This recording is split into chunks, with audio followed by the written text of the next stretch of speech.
Bismillahirrahmanirrahim. Assalamualaikum warahmatullahi wabarakatuh. Baik, Bapak Ibu, di sini saya akan membantu untuk menjelaskan mengenai bagaimana untuk mengoperasikan open learning, dikarenakan perkuliahan teknik mesin itu semua mata kuliah wajib menggunakan e-learning, open learning. Nah, jadi yang pertama di sini saya contohkan untuk mata kuliah kalkulus.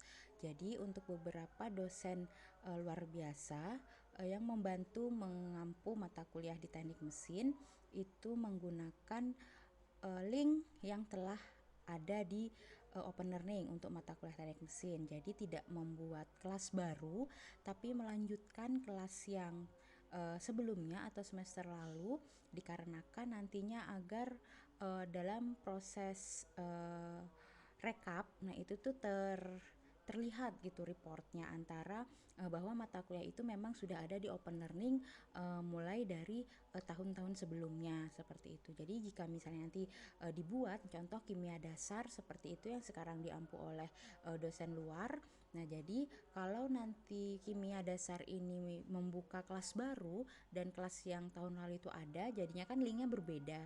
Jadi di situ nanti akan bias untuk kontrol sistemnya dari Jamin Mutu, sehingga di sini kami merekomendasikan untuk tetap menggunakan link yang sama.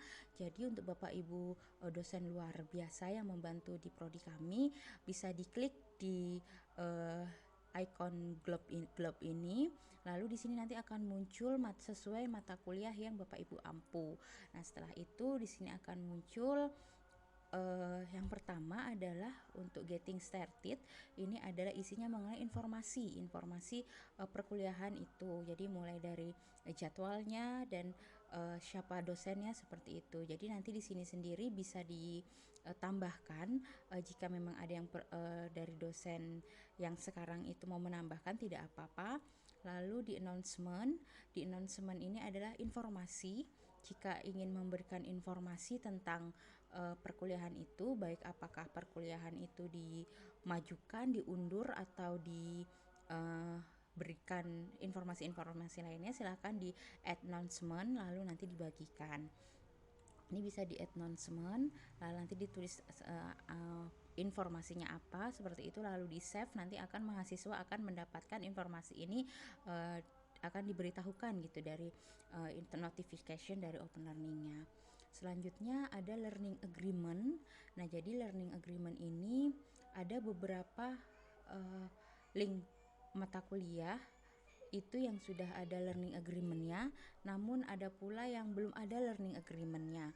Jadi bagi yang sudah ada learning agreement-nya, dilanjutkan saja yang sudah ada. Jadi nanti di sini sudah contohnya kalkulus ini sudah tersedia untuk learning agreement-nya. Lalu di sini adalah mahasiswa tinggal menuliskan di sini learning kontraknya sesuai dengan nama dosennya, lalu student name-nya, lalu di sini mereka akan menuliskan komen seperti itu yang telah sesuai dengan format yang telah disediakan, seperti itu. Lalu jika learning agreement ini belum ada, Bapak Ibu bisa mengkontak ke saya gitu, nanti akan saya berikan untuk learning agreement-nya dan Bapak Ibu masukkan di edit, lalu nanti bisa di sini di setup, dimasukkan untuk isiannya apa, seperti itu.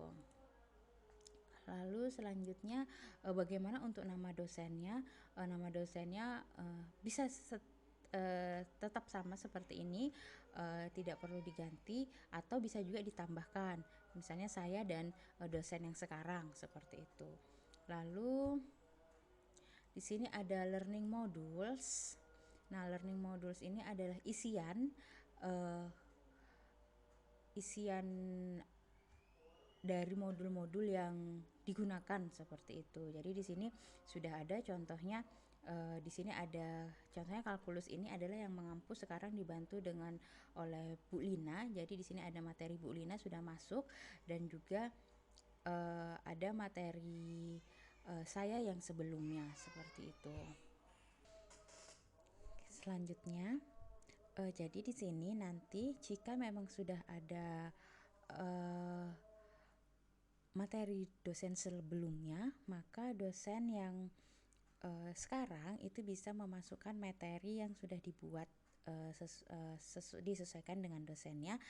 Lalu nanti ke mahasiswanya disampaikan bahwa materi yang dibaca adalah materi yang dosen tersebut, seperti itu. Jadi misalnya di sini ada materi saya dan materi Bu Lina. Jadi karena sekarang itu yang mengajar Bu Lina, jadi disampaikan saja bahwa yang dibaca cukup materi Bu Lina ini. Tapi jika mahasiswa memang mau membaca materi yang dosen sebelumnya atau dosen lainnya, itu tidak apa-apa.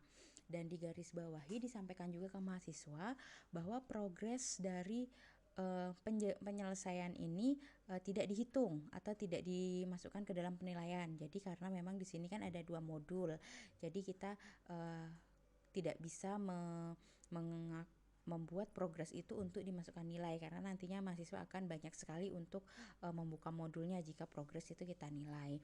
Jadi gantinya adalah di kuis. Jadi nanti yang dimasukkan penilaian itu benar-benar dari hasil kuis, hasil tugas, dan hasil ujian. Jadi kuis ini adalah pengganti dari progres itu tadi. Selanjutnya ada learning activities. Learning activities ini adalah